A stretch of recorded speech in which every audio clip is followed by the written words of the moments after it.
ഞങ്ങളുടെ നാട്ടിലാണ് ഈ CM മടവൂർ എന്ന് പറയുന്ന വ്യക്തി ജീവിച്ചിരുന്നത്. ഞങ്ങളുടെ മഹല്ലിലാണ് അദ്ദേഹം ജീവിച്ചത്, ദർസ് നടത്തിയത്.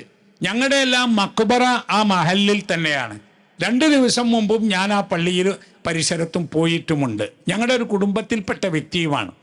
അദ്ദേഹം 991 മരണപ്പെട്ടത്. അതിനു മുമ്പ് അദ്ദേഹത്തിൻ്റെ ജീവിതത്തിൽ വിവിധ ഘട്ടങ്ങൾ ഉണ്ടായിരുന്നു. നമ്മളാരും തന്നെ അദ്ദേഹം ഒരു തട്ടിപ്പുകാരനാണെന്നോ മനുഷ്യരെ വഴിപിഴപ്പിക്കുന്ന വ്യക്തിയാണെന്നോ പറയാറില്ല. ഞാൻ 8ാം ക്ലാസ്സിൽ വെച്ച് എത്തിയ സന്ദർഭത്തിലാണ് അദ്ദേഹത്തെ അവസാനമായി കണ്ടത്. അദ്ദേഹം മരണപ്പെട്ടത് 91 33 വർഷങ്ങൾക്ക് മുമ്പ്. അദ്ദേഹം ഒരു പണ്ഡിതനായിരുന്നു, ഒരു വലിയ പണ്ഡിതൻ്റെ മകനായിരുന്നു. അദ്ദേഹത്തിൻ്റെ പിതാവ് കുഞ്ഞുമായ മുസ്ലിയാർ എന്ന് പറയുന്ന അവിടുത്തെ ഖത്തീബും മുദരിസും ഖാദിയൊക്കെ ആയിരുന്നു.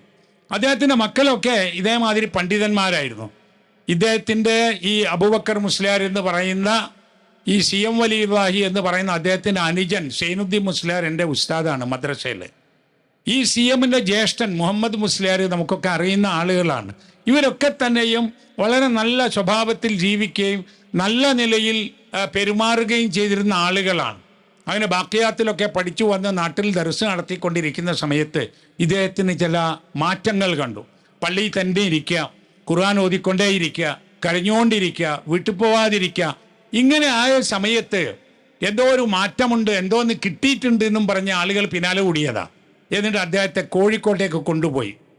ഇങ്ങനത്തെ ആളുകളൊക്കെ ഒരുമിച്ച് കൂടുന്ന സ്ഥലങ്ങളിലെത്തി. അദ്ദേഹത്തിന് ആരോടെങ്കിലും അദ്ദേഹം ജീവിതകാലത്ത് ഞാനാണ് പടച്ചവനെന്ന് അദ്ദേഹം പറഞ്ഞിട്ടില്ല, ഞാനാണ് ലോകം നിയന്ത്രിക്കുന്നത് അദ്ദേഹം പറഞ്ഞിട്ടില്ല. ഇപ്പം ഇവർ പറഞ്ഞു എവിടെ എത്തിയെന്നറിയോ? ഈ ലോകത്ത് ഒരു ഇല ഇളകുന്നത് പോലും അദ്ദേഹം അറിയാതെ പോവില്ല. അദ്ദേഹം നിശ്ചയിക്കാത്ത ഒരു സംഗതി നടക്കില്ല. മഴ പെയ്യിപ്പിക്കുന്നതും കാറ്റടിപ്പിക്കുന്നതും ഒക്കെ അദ്ദേഹമാണ്. അങ്ങനെ പറഞ്ഞ് അദ്ദേഹം പറയാത്ത കാര്യങ്ങൾ അദ്ദേഹത്തിൻ്റെ പേരിൽ അദ്ദേഹം മരണപ്പെട്ട് 10-25 കൊല്ലം കഴിഞ്ഞ ശേഷം പറഞ്ഞു തുടങ്ങിയതാണ്.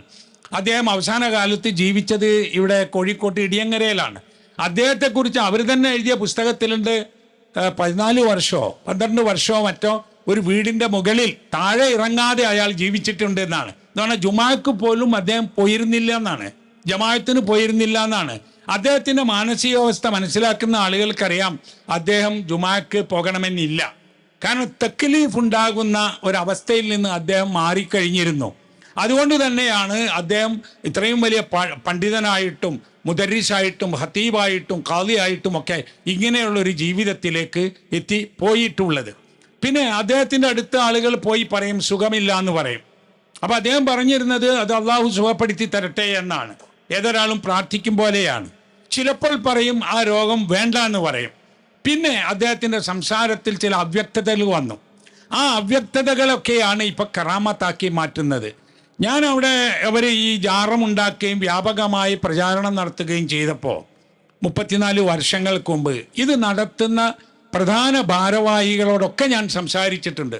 അവരൊക്കെ എൻ്റെ നാട്ടുകാരും സുഹൃത്തുക്കളും കുടുംബക്കാരും ചിലരൊക്കെ കൂടെ പഠിച്ചവരും ഒക്കെയാണ്. ഞാൻ അവരോട് പറയുകയും കത്തയക്കുകയും ചെയ്തിട്ട് നിങ്ങളിത് ചെയ്യരുത്. പൊതുസ്ഥലത്ത് ജാറങ്ങൾ കെട്ടിപ്പടുക്കുക എന്നത് കുറ്റകരമാണ്. ജാറങ്ങൾ ഖബർ കെട്ടിപ്പടുക്കൽ തന്നെ കുറ്റമാണ്, പൊതുസ്ഥലത്താണെങ്കിൽ ഹറാമാണ് എന്ന് ഫത്ഹുൽ മുഈനിൽ പോലും പറയുന്നുണ്ട്. അത് പൊളിച്ചു മാറ്റണമെന്നും ആ കല്ല് അവകാശികൾക്ക് കൊടുക്കണമെന്നും ആ കിതാബിലുണ്ട്, നമ്മുടെ ദർസിൽ വന്ന കിതാബിൽ. അത് പറഞ്ഞപ്പോൾ ഒരാൾ പറഞ്ഞെന്താണെന്നറിയോ? അതിൻ്റെ വിശദീകരണത്തിൽ അത് മഹാന്മാരുടെ ഖബർ ഒഴിവാകുന്നു എന്ന് ഇന്ന കിതാബ് പറഞ്ഞിട്ടുണ്ട് എന്ന്. അത് മതിയോ? അള്ളാഹിൻ്റെ റസൂല് നിങ്ങൾ ഖബറുകൾ കെട്ടിപ്പടുക്കരുത് എന്നും ഖബറിന്മേൽ എഴുതരുത് എന്നും ഖബറിന്മേൽ കെട്ടിടമുണ്ടാക്കരുതെന്ന് പറഞ്ഞാൽ അതിൻ്റെ വിശദീകരണമായിട്ട് ഇതിൽ നിന്ന് മഹാന്മാർ ഒഴിവാകുന്ന വേറൊരു പണ്ഡിതൻ പറഞ്ഞാൽ അത് ദീനിൽ തെളിവാവില്ലല്ലോ. മാത്രവുമല്ല കാലാകാലം ഇതിൻ്റെ അടിസ്ഥാനത്തിൽ വരുന്ന തിന്മകൾ, വിശ്വാസ രംഗത്തുണ്ടാകുന്ന പാളിച്ചകൾ, ബിദ്അത്തുകൾ, ഇതിനൊക്കെ നിങ്ങളൊക്കെ ഉത്തരവാദിയായിരിക്കുമെന്നും നേരിട്ട് പറയുകയും കത്തയക്കുകയും ചെയ്തിട്ടുണ്ട്. ഒരു പക്ഷേ അവരാരും തന്നെ ഇന്നത്തെ ഒരവസ്ഥയിലേക്ക് ഇത് എത്തുമെന്ന് വിചാരിച്ചിട്ടുണ്ടാവില്ല. അതിൽ വളരെ അടുപ്പമുള്ള ഒരു വ്യക്തി പറഞ്ഞത്, ഞാനതിൻ്റെ കൂടെ നിൽക്കുന്നത് ഈ കിട്ടുന്ന ലക്ഷക്കണക്കിന് രൂപ ആരെങ്കിലും തിന്നുപോണ്ടെന്ന് വിചാരിച്ചിട്ട് അതിനൊരു കണക്കും വ്യവസ്ഥയും ഒരു സിസ്റ്റവും ഉണ്ടാക്കണം എന്നതുകൊണ്ടാണ് ഞാൻ അതിൻ്റെ കൂടെ കൂടി നിൽക്കുന്നത് എന്നാണ്. ഉദ്ദേശശുദ്ധിയല്ലല്ലോ ദീനിൽ തെളിവായി നിൽക്കുന്നത്. ഇപ്പം നോക്കൂ, ഇങ്ങനെ കറാമത്തുകൾ പറഞ്ഞ് എവിടെ എത്തിയെന്നറിയോ? ഇദ്ദേഹം ഒരു കടയിൽ കയറി ചായ കുടിച്ചു, പൈസ കൊടുക്കാതെ പോയി. കടയിലെ ആളുകൾ പൈസ ചോദിച്ചു. അത് കുറച്ച് കഴിഞ്ഞപ്പോൾ ആ കട അദ്ദേഹം കത്തിച്ചു കളഞ്ഞു. പേരോട് അബ്ദുറഹ്മാൻ മുസ്ലിയാർ പറഞ്ഞിട്ടുണ്ട്, അങ്ങനെയൊന്നും പറയരുത്, നമ്മളെ ഔലിയാക്കന്മാരെ പ്രവൃത്തിയെക്കുറിച്ച് ഇല്ലാത്തത് പറഞ്ഞു വരത്തണ്ട, ഉള്ളത് തന്നെയുണ്ട് എന്ന്. ഞാൻ അബ്ദുൽ ഹമീദ് ഫൈസിയെ അമ്പലക്കടവ് അദ്ദേഹത്തോട് ഞാൻ പറഞ്ഞു, ഇതിങ്ങനെ പോയാൽ നിങ്ങളൊക്കെ അല്ലേ ഇത് പറയേണ്ടത്. പലരോടും ഞാൻ പറഞ്ഞു. അപ്പോൾ അവർ പറയാൻ തരാം, അത് ഞങ്ങളല്ല മറ്റവരാണെന്ന്. മറ്റവരോട് പറഞ്ഞപ്പോൾ അത് ഞങ്ങളല്ല മറ്റവരാണ്. ഇപ്പം രണ്ടു കൂട്ടരും പറയാം ഞങ്ങൾ രണ്ടു കൂട്ടരും അല്ല വേറൊരു കൂട്ടരാണെന്ന്. ആരായാലും എന്തുകൊണ്ട് എന്നാൽ ഇത് വളരെ വ്യക്തമായി ഇതിൽ ദീനിയായ വിഷയം പബ്ലിക്കായിട്ട് പറയുന്നില്ല എന്നതാണ്. ചില ആളുകൾ വീഡിയോയിലൊക്കെ പറയുന്നുണ്ട്, ചില ആളുകൾ ചോദിച്ചാൽ പറയുന്നുണ്ട്. വിഷയം എന്താണെന്നറിയോ? ഇങ്ങനെയുള്ള ജാറങ്ങളും മക്കാമുകളും ഒക്കെ ഉണ്ടാക്കി കൊണ്ടുവന്നാൽ അത് നടത്തുന്ന ആളുകൾക്ക് കോടിക്കണക്കിന് രൂപയാണ് കിട്ടുന്നത്. ആളുകളെ സംബന്ധിച്ചിടത്തോളം ഇത് ശരിയാണോ അല്ലേ, ചരിത്രമേത് എന്ന് അന്വേഷിക്കാനൊന്നും കഴിയില്ല. ഞങ്ങളുടെ നാട്ടിലുള്ള ആളുകൾക്ക് ആർക്കും ഇല്ലാത്ത അനുഭവങ്ങളാണ്. മടവൂർ കാഫില എന്ന് പറഞ്ഞുകൊണ്ട് ഒരു മനുഷ്യൻ തെക്കൻ കേരളത്തിൽ നിന്ന് വന്നിട്ട് അത് അവിടെ കറാമത്ത് ഇവിടെ കറാമത്ത് എന്ന് പറഞ്ഞുകൊണ്ട് ഓരോന്നുണ്ടാക്കി വിടുന്നത്. ഇത് കാണുന്ന ആളുകൾ വേറെ ജില്ലകളിൽ നിന്നും സംസ്ഥാനത്ത് നിന്നും ഇതൊരു വലിയ സംഭവമാണ് എന്ന നിലക്ക് അങ്ങോട്ട് വരുന്നത്. ആളുകളെ സംബന്ധിച്ചിടത്തോളം അവരുടെ പ്രയാസങ്ങൾ, അവരുടെ രോഗങ്ങൾ, അവരുടെ പ്രശ്നങ്ങൾ അതാണ്. ഇതൊക്കെ മിക്കവാറും എവിടെ പോയി പറഞ്ഞാലും ഇങ്ങനെയൊക്കെ നടക്കുന്നതാണ്. ഇപ്പം വിവാഹം ചെയ്ത് 5-6 വർഷമായി കുഞ്ഞുണ്ടായില്ല. ഇദ്ദേഹത്തോട് പറഞ്ഞപ്പം പറഞ്ഞാലേ കുഞ്ഞങ്ങുണ്ടായിക്കോളൂ എന്ന്. നിങ്ങൾ പറഞ്ഞു നോക്കാണ്ട് അങ്ങനെ ആളുകൾക്ക് കുഞ്ഞങ്ങുണ്ടാവും ചിലർക്കൊക്കെ, അല്ലേ? അതുമാതിരി തന്നെ ചില അസുഖം പിടിപെട്ട ആളുകൾ അത് അള്ളങ്ങ് മാറ്റിത്തരും. നിങ്ങൾ പറഞ്ഞു നോക്കുക, അള്ളങ്ങ് മാറ്റിത്തരും എന്ന്. പല അസുഖങ്ങളും അങ്ങ് മാറും. ചിലപ്പം പറയാറുണ്ടല്ലോ, ചില ഗുളിയൊക്കെ കൊടുത്ത് ഡോക്ടർമാർ പറയും ഒരാഴ്ച കഴിഞ്ഞിട്ട് വരികയാണ്ടിന്ന് അറിയും. ഈ ഒരാഴ്ച കഴിയുമ്പോഴേക്ക് തന്നെ ഇവൻ്റെ രോഗം മാറിയിട്ടുണ്ടാവും. ഗുളിക കൊടുത്തില്ലെങ്കിലും മാറും ചിലതൊക്കെ. ഈ മാതിരി സംഗതികളെ അങ്ങോട്ട് മാറ്റുകയാണ്. എനിക്ക് പെൺകുട്ടിയാണുള്ളത്, ആൺകുട്ടിയാക്കി തരണമെന്ന് പറഞ്ഞപ്പോൾ ഇദ്ദേഹത്തോട് പറഞ്ഞാൽ അന്ന് ആൺകുട്ടിയാക്കിയിരിക്കുന്നു എന്ന് പറഞ്ഞു. അതുപോലെ തന്നെ മഴയുള്ള ഒരു ദിവസം ഒരു കല്യാണത്തിന് കുറിച്ചു കൊടുത്തപ്പോൾ അന്ന് മഴയല്ല, മഴയൊന്നും ഉണ്ടാവില്ല എന്ന് പറഞ്ഞുള്ളൂ. ഇങ്ങനെയുള്ള കാര്യങ്ങൾ പറഞ്ഞ് പഠിപ്പിക്കുകയാണ്. വളപട്ടണം റെയിൽ പാളത്തിൻ്റെ മുകളിലൂടെ അവിടെ ഒരു ട്രാക്കാണ് ഉള്ളത്. അപ്പോൾ അതിൻ്റെ മുകളിൽ പിന്നെ വണ്ടി നിർത്തിക്കേണ്ടി വന്ന ഒരു സന്ദർഭം ഉണ്ടായപ്പോൾ ഇദ്ദേഹം വണ്ടി നിർത്തിച്ചു എന്ന്. സൗദി അറേബ്യയിൽ ജയിലിൽ കഴിയുന്ന ഒരു വ്യക്തി അതിൽ കുടുങ്ങിയപ്പോൾ ഇദ്ദേഹത്തെ ഓർത്ത് ഫാത്തിഹ ഓതി നേർച്ചയായിരുന്നപ്പോൾ ഇദ്ദേഹം വന്ന് ജയിൽ തുറന്നു കൊടുത്ത് ആളെ രക്ഷപ്പെടുത്തി. ഇങ്ങനെ വിമാനം കേടുവന്നപ്പോൾ വിമാനം നന്നാക്കി കൊടുത്തു, കപ്പൽ കേട്. ഇതൊന്നും ജീവിതകാലത്ത് ഞങ്ങളാരും കേട്ടിട്ടില്ല. ഇപ്പോഴും ജീവിച്ചിരിക്കുന്ന അദ്ദേഹത്തിൻ്റെ ശിഷ്യന്മാർ നമ്മുടെ നാട്ടിലുണ്ട്, അവരുടെ കുടുംബത്തിൽപ്പെട്ടവരുണ്ട്. ഇവരാരോടും ചോദിച്ചു പോയാൽ അവരാരും തന്നെ ഇങ്ങനെ കേട്ടിട്ടില്ല. ഈ ഒരു 5 കൊല്ലത്തിന് ഇങ്ങോട്ടാണ് പറഞ്ഞ് CM മടവൂർ പടച്ചോനാണോ എന്ന് ചോദിക്കുന്നവർ പറയൂ അതെ അതെ എന്ന് പറയൂ. ഇനി എന്താണ് ബാക്കിയുള്ളത്? ഇനി എന്താ ബാക്കിയുള്ളത് എന്ന് ചോദിച്ചാൽ അനല്ലാ എന്ന് അദ്ദേഹം പറഞ്ഞിരുന്നു എന്ന്, അത് അണ്ടോണ അബ്ദുള്ള മുസ്ലിയാർ കേട്ടിട്ടുണ്ട് എന്ന് വേറൊരു കുട്ടി മുസ്ലിയാർ പ്രസംഗിച്ചു. അത് വിഷയമായപ്പോൾ പറയാണ് അത് ഹിക്കായത്തൻ അൻഹു എന്ന് പിന്നെ ഞാൻ പറഞ്ഞിട്ടുണ്ട്. അതിനെ പറ്റി അല്ല പറഞ്ഞത് ഇദ്ദേഹം ഇങ്ങനെയൊക്കെ കുടിക്കി മറിച്ച് തിരിച്ച് പറയേണ്ട കാര്യമല്ലല്ലോ. എത്ര ക്ലിയറാണ് ഇസ്ലാമിൻ്റെ തൗഹീദ്. ലാ ഇലാഹ ഇല്ലല്ലാ, അള്ളാഹു അല്ലാതെ ഇലാഹില്ല എന്ന് പറഞ്ഞാൽ ലാ മഅബൂദ ബിഹഖ്ഖിൻ ഇല്ലല്ലാ, അള്ളാഹു അല്ലാതെ ഇബാദത്തിന് തരപ്പെട്ടവനായി ആരുമില്ല. അദ്ദുആഉ ഹുവൽ ഇബാദ, ദുആയാണ് ഇബാദത്ത്. ഈ 3 കാര്യം മനസ്സിലാക്കിയാൽ മതിയല്ലോ. ദുആയാണ് ഇബാദത്ത്. ഇബാദത്ത് ആർക്കാണോ അവനാണ് ഇലാഹ്. ആ ഇലാഹ് അള്ളാഹു ആകുന്നു എന്ന് ഏതൊരു വിവരമില്ലാത്ത ആൾക്കും മനസ്സിലാക്കാൻ കഴിയുന്ന ലളിതമായ ഒരാദർശമാണ് ഇസ്ലാമിൻ്റെ തൗഹീദ്. അതിങ്ങനെ പറഞ്ഞ് വ്യാഖ്യാനിച്ച് ദുർവ്യാഖ്യാനിച്ച് ആർക്കും മനസ്സിലാവാത്ത അവസ്ഥയിലായി. എന്നിട്ട് എന്ത് വന്നു എന്നല്ലേ, അള്ളാഹു ഖുർആനിൽ ഔലിയ എന്ന് പറയുന്നത് തഖ്വയുള്ളവരാണെന്നും ആ തഖ്വയുള്ള മുത്തഖീങ്ങൾ ഗൈബിൽ വിശ്വസിക്കുന്നവരും നമസ്കരിക്കുന്നവരും സക്കാത്ത് കൊടുക്കുന്നവരും ദാനം ചെയ്യുന്നവരും അള്ളാഹുവിനെ ഭയപ്പെട്ട് ജീവിക്കുന്നവരുമാണ് എന്നൊക്കെ പറഞ്ഞിട്ടും തീരെ നമസ്കരിക്കാത്തവരും കുളിക്കാത്തവരും ഇസ്ലാമിക മര്യാദ സ്വീകരിക്കാത്തവരും ആയ ആളുകൾ മരണപ്പെട്ടാൽ വലിയാവുകയാണ്. ഇപ്പോൾ ഓച്ചിറ ഉപ്പാപ്പയെക്കുറിച്ച് പറഞ്ഞിട്ട് അവസാനം കേട്ടു അദ്ദേഹം ആരായിരുന്നു എന്ന് ആർക്കും അറിയില്ല. അദ്ദേഹം ഏത് മതക്കാരനാണ് എന്നും ആർക്കും അറിയില്ല. മരണപ്പെട്ടപ്പോൾ അവിടെ ജാറം ഉണ്ടാവുകയാണ്. കുഞ്ഞീദ് മദനി എഴുതിയ അള്ളാഹുവിൻ്റെ ഔലിയാക്കൾ എന്നൊരു പുസ്തകമുണ്ട്, KNM പ്രസിദ്ധീകരിച്ച. അതിൽ അദ്ദേഹം ഒരു തമാശ, ഒരു കഥ പറയുന്നുണ്ട്. അതായത് ആ തമാശ ഇന്നതാണ്. ഒരു സിദ്ധൻ്റെ കൂടെ അയാളുടെ ഒരു ശിഷ്യനും കൂടി, അവർ രണ്ടും കൂടി ഇങ്ങനെ പോകുമ്പോൾ ഒരു കഴുതയും ഒരു കുട്ടിയും കൂടെ ഇങ്ങനെ അവർ കൊണ്ടുപോകുന്നുണ്ട്. അങ്ങനെ തള്ളക്കഴുതക്ക് അസുഖം വന്നു, അതവിടെ മരിച്ചു, ചത്തുപോയി. അപ്പം ശിഷ്യനോട് പറഞ്ഞു, ഈ കുട്ടിക്കഴുതയെ കൊണ്ടുപോയിക്കോന്ന് പറഞ്ഞു. അവൻ അതിനെയും കൊണ്ടുപോയി. കുറേ കാലം കഴിഞ്ഞപ്പോഴേ ഒരു ജാറം പൊന്തിന്ന് കേട്ടു. അപ്പോൾ എവിടെയാണെന്ന് ചോദിച്ചു. അന്വേഷിച്ച് നോക്കുമ്പോൾ ഈ ശിഷ്യൻ സിദ്ധൻ അയാളുടെ കഴുത ചത്തുപോയപ്പോൾ അവിടെ അതിനെ കുഴിച്ചിട്ടെടുത്ത് ചന്ദനത്തിരിയൊക്കെ കുത്തി പട്ടൊക്കെ ഇതാക്കി അവിടേക്ക് ആളുകൾ വരാൻ തുടങ്ങി. അപ്പോൾ ആരോ പറഞ്ഞു വേറൊരു ജാറുണ്ട് അപ്പുറത്ത്, അപ്പോൾ അവിടെ ആൾ കുറഞ്ഞു. അപ്പോൾ ഇയാൾ അവിടെ പോയി ചോദിച്ചു. അപ്പോൾ അയാളെ ഉസ്താദാണ് അവിടെ ഉള്ളത്. അപ്പോൾ അയാൾ പറഞ്ഞു, അവിടെ ആരാണുള്ളത്? അവിടെ അന്ന് നിങ്ങൾ തന്ന കഴുതൻ്റെ കുട്ടി. അപ്പോൾ ഉസ്താദ് ഇവിടെ ആരാ ഉള്ളത്? ഇവിടെ അതിൻ്റെ തള്ള. മനസ്സിലായി? അപ്പോൾ തള്ള ചത്തപ്പോൾ ഞാൻ ഇവിടെ കുഴിച്ചിട്ടു, അതൊരു ജാറമായി. കുട്ടി ചത്ത് ഇയാൾ അവിടെ കുഴിച്ചു. അത് ഈ ജാറങ്ങളുടെ പിന്നാലെ പോയാൽ പലതിനും അഡ്രസ്സ് പോലും ഉണ്ടാവില്ല.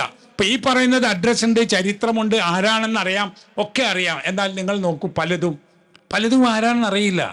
ഇപ്പോൾ ഇവിടെ കോഴിക്കോട്ട് തന്നെ ഒരു പ്രമുഖ ജാറം ഒരാൾ നടത്തിയിരുന്ന ആൾ ആ ജാറം വിറ്റു, പൈസക്ക് വിറ്റു, നല്ല പൈസ കിട്ടി.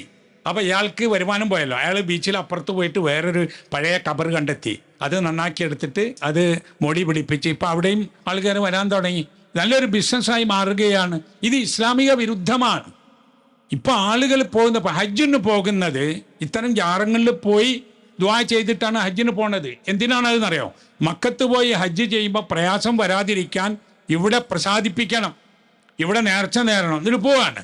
അള്ളാഹിൻ്റെ കഅബാലയത്തിൻ്റെ മുമ്പിലെത്തിയിട്ട് കഅബാലയം നോക്കിയിരിക്കുന്ന മനുഷ്യന് അയാളുടെ ഹജ്ജ് പ്രയാസം കൂടാതിരിക്കാൻ ഇവിടെയാണ് അതിന് പറയേണ്ടതെന്ന് വന്നാൽ, അതുകൊണ്ട് ഹജ്ജ് കഴിഞ്ഞ് സുഖമായി തിരിച്ചെത്തിയാൽ പല ആളുകളും അതിന് നന്ദി പ്രകാശിപ്പിക്കാൻ ഈ ജാറത്തിൽ തന്നെ പോയിട്ടാണ് പറയുന്നത്.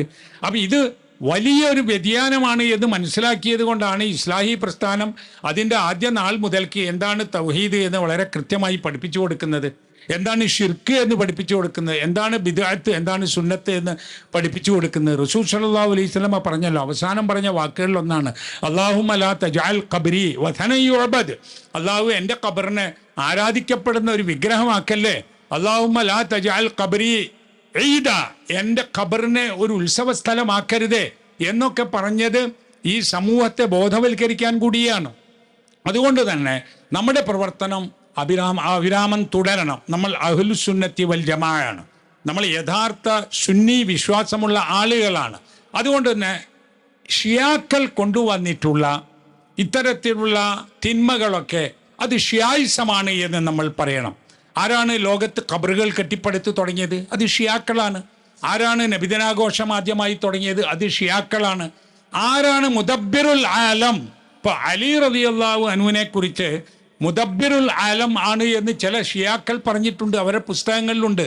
ആ വാക്കാണ് ഇന്ന് നമ്മുടെ ഔലിയ വലി എന്ന് പറയുന്ന ആളുകൾക്ക് ഇവിടെ ഉപയോഗിക്കുന്നത്. അപ്പം നമുക്ക് പറയാനുള്ളത്, ഈ പറയുന്നത് മുഴുവൻ ഷിയാ വിശ്വാസമാണ്, യഥാർത്ഥ സുന്നികളുടെ വിശ്വാസമാണ് നമ്മൾ പറയുന്നത്. അഹ്ലു സുന്നത്തിൻ്റെ അഖീദയാണ് നമ്മൾ പഠിപ്പിക്കുന്നത്.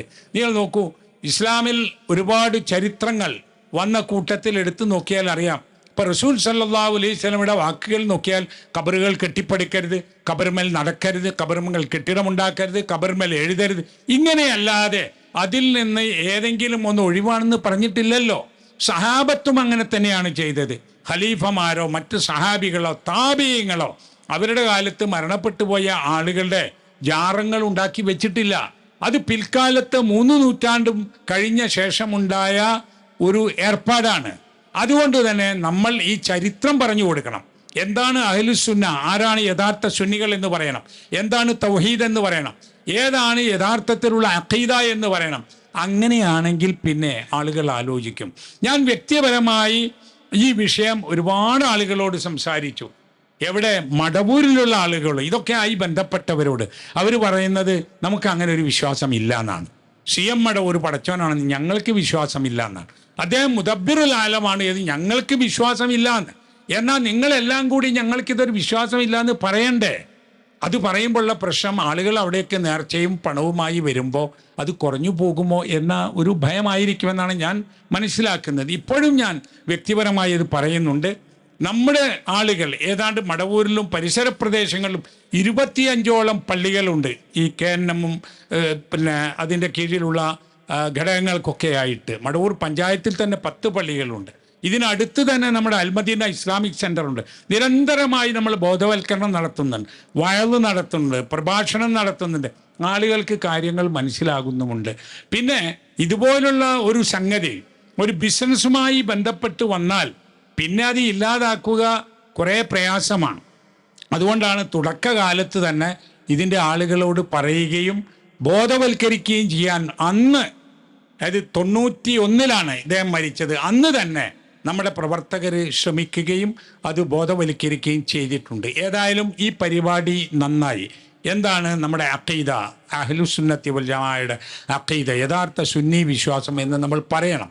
ഇവിടെ ആ വിഷയങ്ങൾ ഖുർആനിൻ്റെയും സുന്നത്തിൻ്റെയും അടിസ്ഥാനത്തിൽ ഇവിടെ വിശദീകരിക്കുന്ന പ്രഭാഷണങ്ങൾ ഉണ്ടാകും. നമുക്കൊന്ന് ഉറപ്പിക്കാം, നമ്മുടെ വിശ്വാസം അള്ളാഹു ആണ് സൃഷ്ടാവ്, അള്ളാഹു ആണ് നിയന്താവ്, അള്ളാഹു ആണ് ഭക്ഷണം നൽകുന്നവൻ, അള്ളാഹു ആണ് നമ്മെ ജീവിപ്പിക്കുകയും മരിപ്പിക്കുകയും ചെയ്യുന്നവൻ, ഇതിൽ മറ്റാർക്കും ഒരു പങ്കുമില്ല എന്നത് കൃത്യമായൊരു വിശ്വാസമാണ്. ആ വിശ്വാസത്തിൽ അടിയുറച്ച് നിന്നുകൊണ്ട് ലാ ഇലാഹ ഇല്ലല്ലാ എന്ന് പറഞ്ഞ് മരിക്കാൻ സാധിക്കണം. അതും കൂടി ഞാൻ പറയട്ടെ. ഒരു മുസ്ലിം പ്രസംഗിച്ചല്ലോ, നമ്മൾ മരിക്കുന്ന നേരത്ത് CM എന്ന് പറഞ്ഞ് മരിക്കണം. അങ്ങനെയാണ് വൈലത്തൂർ തങ്ങൾ പറഞ്ഞിട്ടുള്ളത് എന്ന് ആലോചിച്ച് നോക്കൂ. എല്ലാവരും പറഞ്ഞ അവസാനം മൻകാന ആഖിറു കലാമിഹി ലാ ഇലാഹ ഇല്ലല്ലാ ദഖലൽ ജന്ന എന്നല്ലേ. ആഖിർ കലാം, അവസാനം പറയുന്ന വാക്ക് ലാ ഇലാഹ ഇല്ലല്ലാ എന്നാവണം എന്നാണ്. അത് പറഞ്ഞിട്ട് പിന്നെ CM എന്ന് പറയണം എന്ന് പറഞ്ഞാൽ ഇനി എന്താണ് ബാക്കിയുള്ളത്?